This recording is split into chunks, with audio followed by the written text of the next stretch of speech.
예전에 한 번은 자녀들이 방문을 이렇게 노크를 합니다. 아빠 이것 좀 풀어보세요 하는 거예요.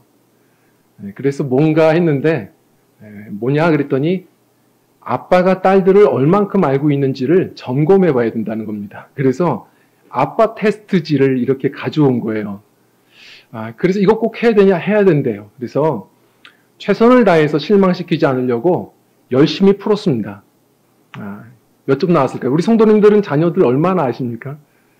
전 나름대로 많이 맞췄습니다. 60점 나왔어요. 60점 정도 나왔는데 애들은 실망이에요 하고 나가더라고요. 실망을 이미 결정해 놓고 온 것 같았어요. 그런데 어제는 그 생각이 나서 너희는 나를 아느냐? 너희는 아빠를 아느냐? 해서 아빠 설문지를 한번 보내줬습니다. 딸 테스트다. 시간 될 때 한번 풀어봐라. 몇 점 나왔을 것 같으십니까? 각본도 이렇게 쓸 수 없습니다. 첫째 딸아이가 0점인 거예요. 하나도 못 맞췄습니다. 제가 사실 웃으려고 보냈는데 어제 하루 종일 우울했어요. 빵점이었습니다. 하나도 모르는 겁니다. 성도님들, 제가 한번 생각해 보면서 우리 신앙생활도 그렇지 않을까 좀 생각을 해보게 됩니다. 우리는 하나님 아버지가 나를 다 알아주시길 바라고 내 기도 다 응답해 주시기를 기대합니다. 그리고 그렇지 않으면 하나님은 100점짜리이셔야 돼요. 그렇지 않으면 실망할 준비가 우린들 되어 있습니다. 그런데 반대로 우리는 이 신앙생활 하면서 하나님 아버지가 뭘 원하시는지, 나에게 뭘 바라시는지에 대해서는 크게 관심을 갖지 않습니다. 바쁘다는 이유로, 할 일 많다는 이유로 생각조차 하지 않고 살아갈 때가 많죠. 오늘은 좀 하나님께서 뭘 바라시는지를 좀 생각해 보는 시간이 되면 어떨까, 그런 마음이 들었습니다. 1977년이었죠. 미국이 그 당시 오일 쇼크도 있고 워터게이트 사건이 있고 정치적으로 경제적으로 아주 문제가 심각했을 때, 그때 우리가 잘 아는 지미 카터 대통령이 취임식을 하게 됩니다. 여느 대통령들처럼 성경책에 손을 올리고 선서를 한 다음에 이 미국인들에게 희망의 취임사를 선포해야 되는데 다들 귀를 모았을 때 뭘 얘기했을까요? 자신은 할 일이 참 많지만 하나님 보실 때에 하나님이 바라시는 사람이 되고 싶다라고 얘기했습니다. 그리고서 성경책 말씀 한 구절을 읽었죠. 그게 그 유명한 미가서 6장 8절입니다. 오늘의 본문이거든요. 이 한 구절은 좀 우리가 암송했으면 좋겠습니다. 좀 같이 읽어봤으면 좋겠어요. 같이 읽겠습니다. 시작. 사람아, 주께서 선한 것이 무엇임을 내게 보이셨나니 여호와께서 내게 구하시는 것은 오직 정의를 행하며 인자를 사랑하며 겸손하게 내 하나님과 함께 행하는 것이 아니냐. 아멘. 저는 우리를 향한 하나님 아버지의 그 바람, 오늘 이 귀한 말씀을 좀 우리 마음에 하나도 빠짐없이 좀 새겼으면 좋겠습니다. 그래서 하나씩 좀 보려고요. 자, 뭐라고 말씀하셨냐면 첫 번째로 따라하겠습니다. 사람아, 사람아라고 부르십니다. 이건 어떤 부르심일까요? 사실 가수들도 보면 자기들이 부르고 싶은 사람을 부릅니다. 보면요, 박상민 씨는 내게 멀어져 간 사람아를 불렀어요. 백지영 씨는 더 슬픕니다. 내게 오지 않는 사람아를 불렀습니다. 그리고 그 허각 씨인가요? 사랑했던 사람아 이렇게 또 부르더라고요. 조용구 씨가 제일 화가 났어요. 야, 이 사람아 뭐 이렇게 부릅니다. 하나님은 사람아라고 부르실 때 어떤 사람으로 우리를 지금 부르시는 걸까요? 그것은 두말할 것 없이 너 나의 사람아, 주의 사람아, 디모데전서 말씀처럼 너 하나님의 사람아를 부르시는 겁니다. 무슨 얘기일까요? 성도님들, 오늘 이 구약성경 원어 얘기하면 복잡하시겠지만 사람아라고 부르신 이것은 원어로도 이미 다 알고 계십니다. 뭔지 아세요? 히브리어 아담입니다. 아담아. 참 독특한 표현입니다. 미가 선지자도 이런 얘기를 별로 하지 않아요. 하나님은 지금 갑자기 사람아, 무슨 얘기일까요? 내가 창조한 나의 사람아, 나에게 여전히 가능성 있는 너 하나님의 사람아, 지금 부르고 계시는 겁니다. 내가 보기 좋아했던 바로 그 사람아, 지금 계속 부르고 계세요. 예전에 그 조폭마누라 3탄 영화를 보면서 인기 있었던 장면이 있었죠. 그 조폭 행동대장이 그 집에 가훈이 크게 액자로 걸려 있어요. 좀 독특했죠? 뭐였냐면 사람 인자가 6개였습니다. 그래서 이게 뭐냐라고 질문하면 해석이 멋지죠. 뭐라고 하냐면 사람이 사람이라고 다 사람이냐? 사람이 사람다워야 사람이지. 멋있죠? 물론 그 영화는 순간 웃기려고 했을 겁니다. 그런데 영화가 마치고 나서부터 사실 이 장면만 기억이 나요. 수많은 칼럼니스트들이 이 글을 썼습니다. 정말 오늘날 세상에 필요한 말 아닙니까? 사람다움의 사람을 찾기가 너무 점점 어려워지는 것이죠. 멀리서 찾을 것 없습니다. 우리 자신을 보면 됩니다. 시편 기자처럼 73편의 말씀처럼 내 자신을 보면 그냥 우매한 어리석은 짐승처럼 느껴질 때도 있습니다. 차라리 죄인이라고 부르시면 내가 지금 공감하겠습니다. 이 미가 선지자도 뭐라고 하는 거냐면 늘 우상 숭배하는 너희여, 늘 항상 불의를 서슴지 않는 너희여. 지금 하나님께서 답답하셔서 미가서 6장은 고발하시는 장면이에요. 그런데도 불구하고 부르실 때는 이게 얼마나 웃깁니까? 따뜻하게 부르세요. 사람아. 오래전에 그 루벤스라는 화가가 그림을 그릴 때마다 계속 덧칠을 했죠. 왜 이렇게 덧칠을 하세요? 라고 얘기하면 멋있게 말합니다. 저는 이 그림을 사랑합니다. 그래서 계속 수정하고 다듬는 것이죠. 성도님들 잊지 마십시오. 우리가 때로는 엇나갈 때가 있고 실수할 때도 많고 허물도 많지만 그렇다고 하나님의 사랑이 줄어들지는 않는다는 겁니다. 여전히 오늘도 하나님께서 우리를 포기하지 않으시고 또 고치시고 또 다듬으시기 위해서 주님의 은혜로 우리를 덧입게 하기 위해서 오늘도 이 작품의 물레 위에 이 예배 위에 우리를 또 부르신 줄 믿습니다. 그 따뜻한 음성을 항상 귀 기울여 먼저 들으셔야 됩니다. 자, 그리고 하나님께서 말씀하십니다. 뭐라고 하시냐면 우리 한번 읽어볼까요? 시작. 선한 것을 보이셨나니. 사람아 주께서 선한 것이 무엇임을 내게 보이셨나니라고 얘기합니다. 이미 네가 알고 있다. 이미 너에게 수없이 말했다. 지금 하시는 거예요. 제가 가끔 이렇게 말씀드립니다. 신혼 때에는 몰랐다고 말해도 됩니다. 처음 결혼했으니까요. 이제 신혼이니까요. 좀 잘못해도 잘못했어. 미안해. 미안해요. 라고 하면 웬만하면 넘어갑니다. 잘 안 넘어가면 그냥 동그라미 좀 더 붙이면 됩니다. 미안해요. 잘못했어요. 하면 웬만큼 10중 8구는 넘어갑니다. 그런데 20년 정도 살아왔습니다. 미안해요. 잘못했어요. 그게 그렇게 짜증납니다. 차라리 돈이 빠르죠. 애교가 통하겠습니까? 말이 됩니까? 20년을 살아왔는데요. 늘 말씀드리지만 왜 모릅니까? 수없이 말해왔는데요. 이제는 저도요. 솔직히 아내 숨소리만 들어도 말을 걸면 밥이 나올까 욕이 나올까 압니다. 왜 모릅니까? 다 알지만 배고프니까 찔러보는 겁니다. 내가 편하니까 모른 척하는 거죠.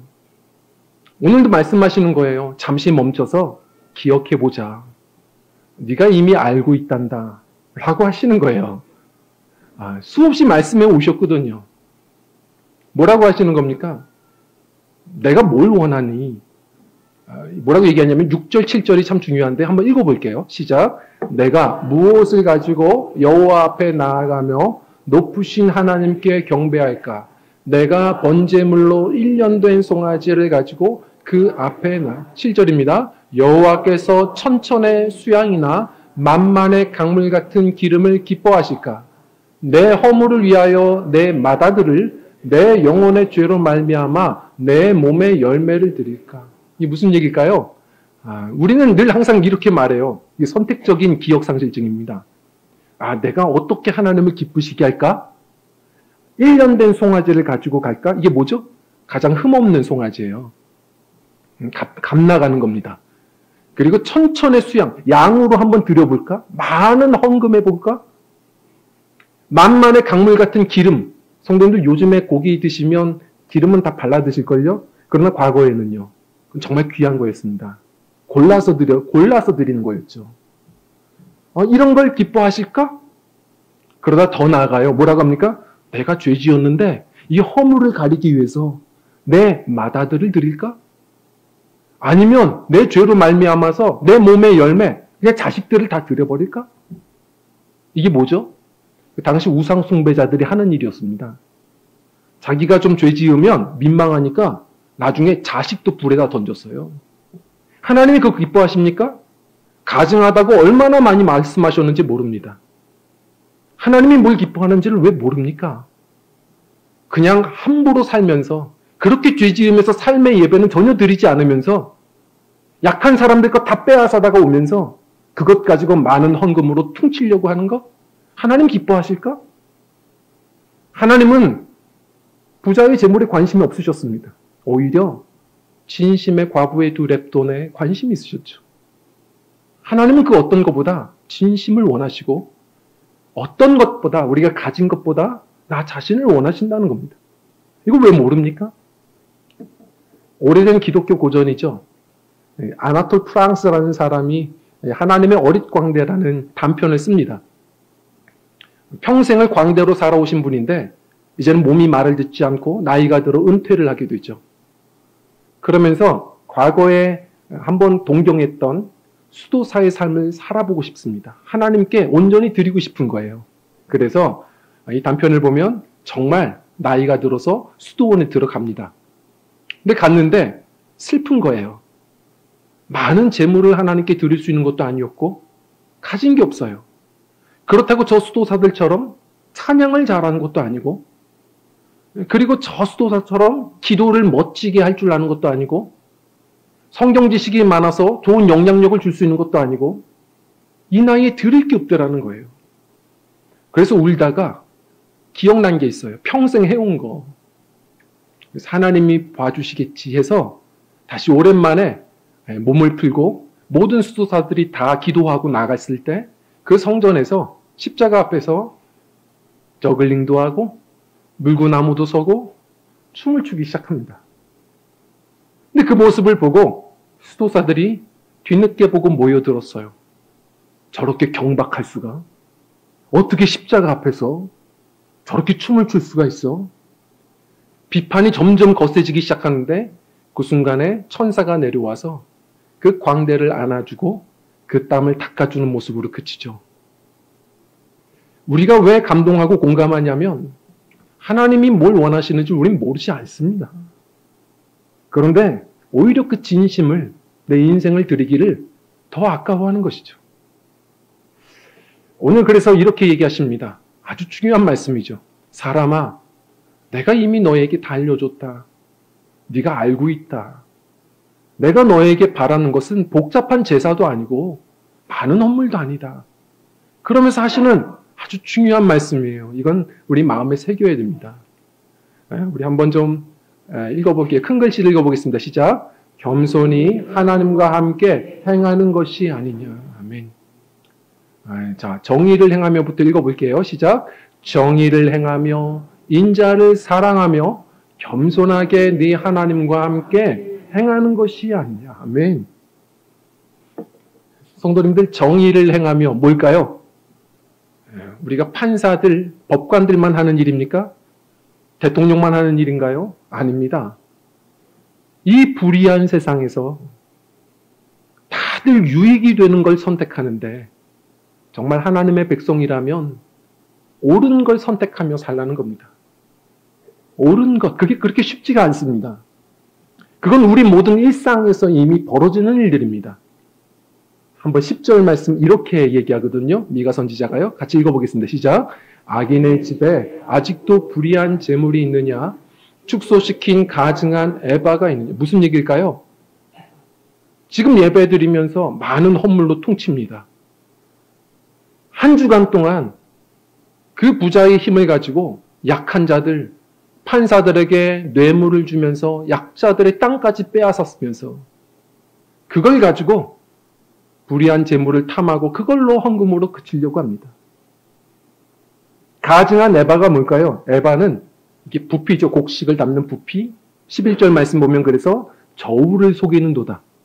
저울을 속이면서 유익을 구합니다. 거짓이죠. 제가 요즘 슬픈 건 뭐냐면 저는 아직도 과자가 좋습니다. 좋은데 그 중에서도 저를 늘 행복하게 하는, 보기만 해도 행복한 과자가 있어요. 이제 그게 홈런볼입니다. 홈런볼이 그렇게 좋은데 제가 왜 서글퍼지냐면 우리 성도님들도 아실 거예요. 예전에는 그걸 포장지를 뜯으면 풍성했습니다.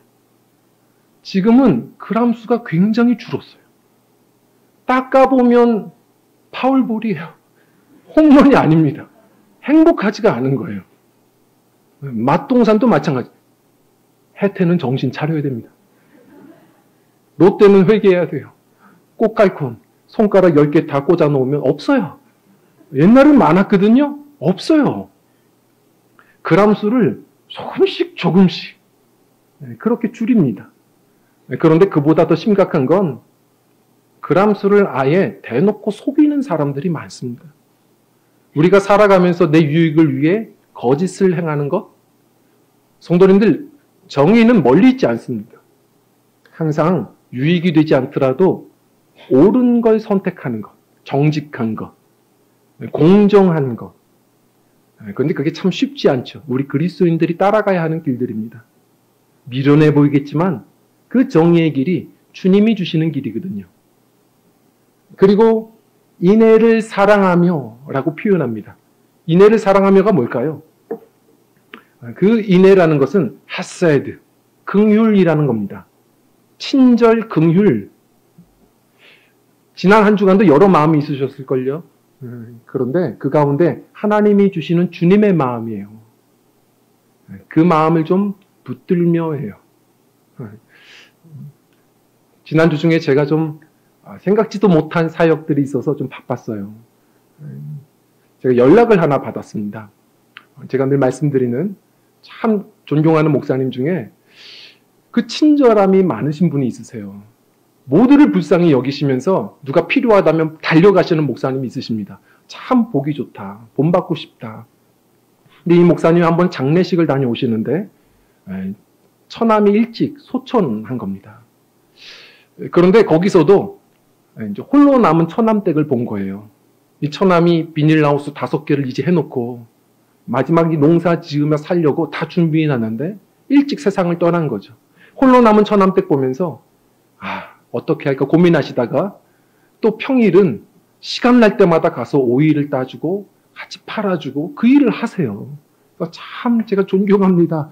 표현을 했는데 저는 그냥 표현만 한 건데 지난주에 연락이 온 거예요. 비닐하우스 정리할 때가 된 거예요. 일손이 얼마나 없었으면 저에게도 연락이 온 겁니까? 제가 일에 무슨 그런 도움이 되겠다고 다 아시면서 정말 일손이 없으시구나. 이은혜 목사님 내일 시간이 있어요? 라고 하시는데 제가 아무리 고민을 해봐도 하필이면 학교도 방학을 했고 신방도 하나 없는 거예요. 제가 그래서 농담 삼아 하필이면 아무것도 없네요.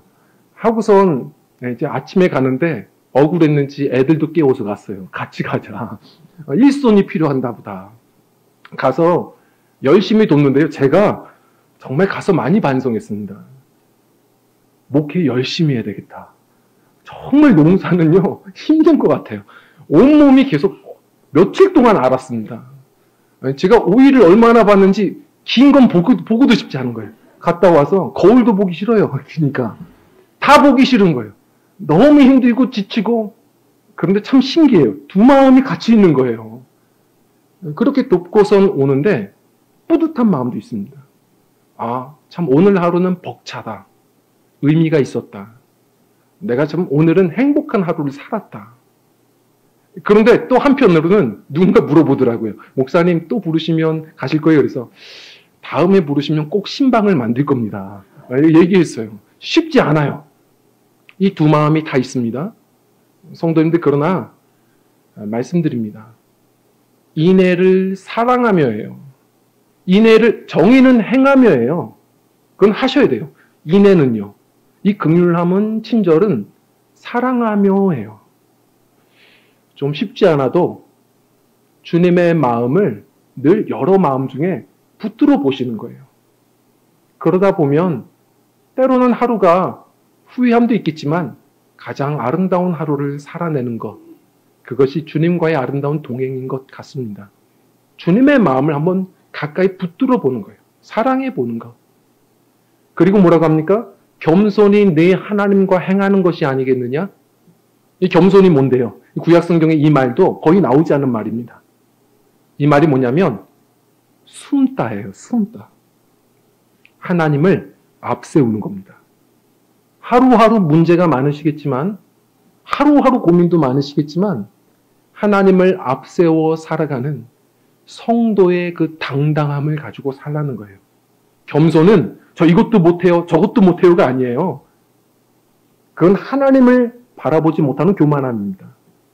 오늘도 나는 부담스럽지만, 문제도 많지만 주님 앞세워 당당하게 오늘의 길을 걷는 것이 겸손히 하나님과 행하는 거예요.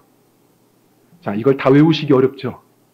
그냥 한 단어만 기억하시면 됩니다. 따라하겠습니다. 동행. 동행입니다. 뭘로 정의를 행하실 겁니까? 시편 119편 40절 말씀처럼 주의 말씀을 사모하다 보면 내 생각이 옳은 대로가 아니에요. 주님의 길을 선택하며 살게 됩니다. 주님과 함께 걸어가다 보면 오늘도 주님의 긍휼의 마음, 주님의 마음을 품게 됩니다. 주님과 함께 가다 보면 주님과 보폭을 맞추며 오늘도 찬양하며 그 길을 걸어갑니다. 동행입니다.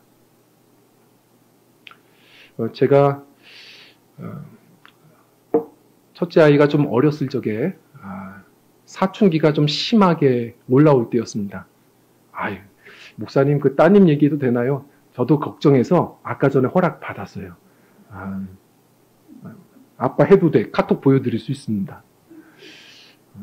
지난 이야기지만, 근데 아이가 사춘기가 너무 심해서 제가 경험해보지 못한 일이라 부모 모두가 걱정이 좀 심했습니다. 차라리 반항을 하지 얘가 아무 말도 하지 않는 거예요. 아무 말도 안 하면서 아무 말도 듣지 않는 거예요. 그래서 어떤 생각을 가지고 살까 걱정이 많았는데 한 번은 집에 들어오질 않습니다. 연락을 해봤더니 학원을 간다고 나갔는데 학원에도 오지 않은 거예요. 하루 종일 버스를 타고 배회를 합니다. 얘가 왜 그럴까? 나중에 뒤늦게 연락이 왔어요. 아빠 이제 들어갈게요. 버스 정류장에서 그냥 조용히 기다렸어요.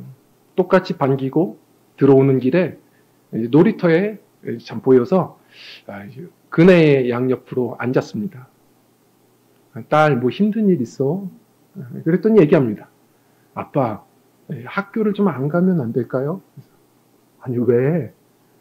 왜 그래야 되는데? 그랬더니 제가 공부도 재미가 없고 그리고 재능도 없고 항상 부모님 실망시킬 것만 같고 그냥 일찍 아르바이트하고 일하면서 돈 벌면 안 될까요? 그래서 딸, 아빠는 공부 잘하는 걸 원하지 않아. 그냥 이때에 할 수 있으면 똑같이 아침에 선선한 공기도 좀 한번 경험하고 등굣길도 경험해보고 여러 친구들과 좀 사귀어 보면서 이런저런 추억도 좀 만들어 보고 그러면서 시간이 많이 지났을 때 그 학창시절을 생각하며 웃으며 아이들과 대화할 수 있는 그런 좋은 추억의 시간을 만들면 좋지 않을까? 그래도 힘들면 얘기해. 학교를 꼭 가야 되는 것도 아니야. 그런데 기억해라. 우리 부모님은 공부 잘하는 딸을 원하는 게 아니라 그냥 내 딸이라서 좋은 거야. 제가 할 수 있는 최선의 이야기를 하고 집에 돌아왔는데 이제 방 안에서 잠을 자는데 막 서글퍼지는 거예요. 뭐가 서글퍼냐면 이 딸아이를 보면서 제가 보이는 겁니다. 그게 뭐였냐면 어느 순간부터 어깨가 축 처져 있는 제 자신이 있는 거예요. 목회를 하면서도 대단한 걸 드리지도 못해요. 그렇다고 해서 뭐 저는 그랬거든요. 세습 안 하고 개척하고 그러면 이 세상에 이런 목사님도 있다고, 세상에 이런 일이 해서 촬영도 오고 뭐 그런 일들도 있을 줄 알았는데 그런 거 없어요. 그렇다고 해서 대단한 열매가 있는 것도 아니고 대단한 성과와 실력이 있는 것 같지도 않고 부끄러운 거예요. 축 처져 있는 거예요. 그런데 제가 딸아이를 보는 시선으로 저를 보시는 하나님 아버지의 시선을 만나게 하시더라고요. 하나님의 마음은 그런 마음이 아니셨을 텐데, 내가 지금 실망한 건 내가 바라는 거지 하나님이 바라는 게 아니실 텐데, 그걸 깨닫고 수없이 하나님께 죄송한 마음을 기도로 드렸던 기억이 납니다. 성도님들, 한 찬양 사역자가 그런 이야기를 했죠. 마이클 스미스라는 유명한 세계적인 찬양 사역자인데요. 그렇게 오랫동안 방황하다가 한 번은 교회 앞을 지나갔을 때 전 무슨 찬양인지 모르겠어요. 외국 찬양이니까요. 그런데 이 가사가 들려온 거예요. 우리 찬양도 크게 해야 돼요. 누군가는 들을 겁니다. 근데 그 가사가 뭐였냐면 이분의 발걸음을 멈추게 하고 다시 주님께 오게 했죠. 그게 뭐냐면요. 아무것도 더하지 말고 그냥 와 였습니다. 성도님들, 복잡한 예배 제사드리라는 거 아닙니다. 형식도 갖추면 좋죠. 그런데 하나님이 원하시는 건 거기에 있지 않아요. 우리를 원하시는 거예요. 그리고 이 한 시간이 아니에요. 하루하루 우리의 나그네의 여정을 하나님은 함께 걷기를 바라시는 겁니다. 그런 걸음이 오늘 또 되셨으면 좋겠고, 우리 남은 인생도 그렇게 한 걸음 걸음을 주님과 동행하면서 살아가셨으면 좋겠습니다. 그래서 옳은 길을 선택하고 주의 마음을 붙들어 보면서 주님과 함께 담대하게 찬양하며 걸어가셨으면 좋겠어요. 세상은 미련하다고 볼지 모르겠습니다. 그러나 여지껏 그렇게 살아오신 우리 성도님들, 남은 인생도 흔들림 없이 주의 마음을 헤아리며 그 동행의 길을 그 삶의 자리에서 아름답게 걸어내셔서 결국 요한계시록 말씀 그 마지막 주님을 만나는 그날, 세상은 이해하지 못했을지라도 우리를 바라보시는 하나님 앞에 기쁨이 되는 하나님의 어릿광대가 되어서 주님께서 그 땀과 눈물도 닦아주시는, 잘했다 충성된 종아 말씀해 주시는 하나님의 기쁨이 되어 걸어가는 우리 나그네 여생들이 되시기를 주의 이름으로 간절히 축원드립니다. 우리 함께 찬양하고 기도하겠습니다.